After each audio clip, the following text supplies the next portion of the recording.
Hola, ¿cómo les va? Bueno, terminamos con los festejos del Sagrado Corazón de Jesús y tenemos que entrar a un nuevo festejo muy importante, que es el de San Pedro, patrono de nuestra ciudad, que es el día 29 de junio. Ese día también se celebra otro santo, que es San Pedro y San Pablo. En Cañada de Gómez se habla siempre de Pedro porque es el patrono de la ciudad, pero ambos fueron muy importantes. Pedro va a ser el primer papa y Pablo el gran evangelizador de la iglesia, que es quien escribió todas las cartas del Nuevo Testamento. Pedro, con su hermano Andrés y unos amigos, había pescado durante toda la noche y llegaron a la costa del lago de Tiberíades o el mar de Galilea, era el mismo, se llamaba de distinta forma, y estaban muy apenados porque los romanos le cobraban muchos impuestos y ellos no iban a tener para pagarle. Entonces se acerca Jesús y le dice que tiren la red a la derecha. Ellos no lo conocían y un poco desconfiaron, porque si ellos eran pescadores, ¿quién era este para saber? Pero Jesús hablaba con autoridad.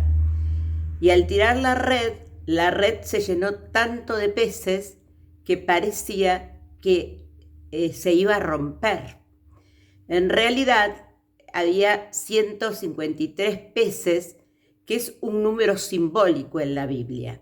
Es decir, la barca representa la iglesia y los 153 peces representaban lo que ese entonces se creía eran las naciones del mundo. Y entonces Jesús le dice si quiere ser pescador de hombres. Y Pedro, dejándolo todo junto a su hermano Andrés, lo siguen y forman parte de los 12 apóstoles que caminan por Jesús en toda la Palestina durante 3 años, que es lo que dura la vida pública de Jesús. Y lo van a acompañar no solo hasta su muerte, sino también después de la muerte. En un momento, Jesús le pregunta si alguien sabe quién es él.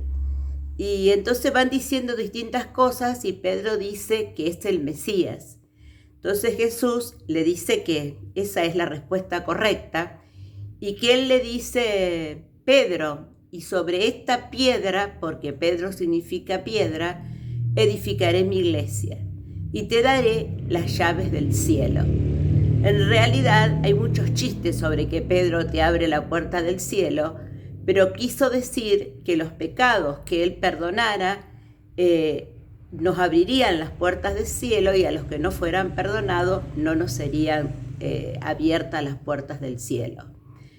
Pedro tuvo limitaciones y pecados como tenemos cualquiera de nosotros.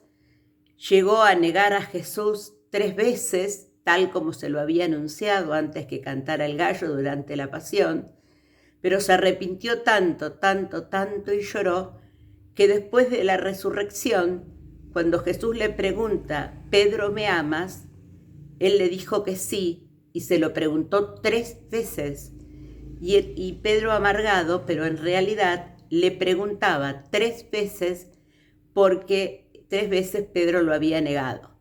Y entonces ahí le confirma nuevamente que él sería el primer papa. San Pedro trabajó mucho en las primeras comunidades junto a los apóstoles y va a morir también en Roma, en el lugar donde hoy está el Vaticano, y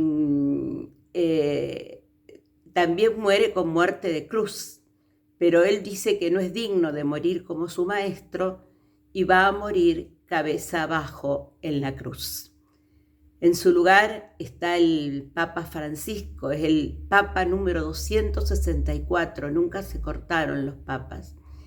Y tenemos que rezar mucho por Francisco, porque tiene a su cargo la iglesia en un momento muy difícil, y él no está bien de salud, porque le falta un pulmón, porque tiene problema en una pierna y mientras está esta cuarentena ya se ha caído 2 veces. Entonces la tarea de hoy es hacer una oración para el Papa Francisco y además preguntarse cuánto ustedes quieren a Jesús. Si Jesús se los preguntara, ¿qué le tendrían que responder? Y piensen que hay que contestar desde el corazón y con verdad. Los quiero mucho. Hasta la semana que viene.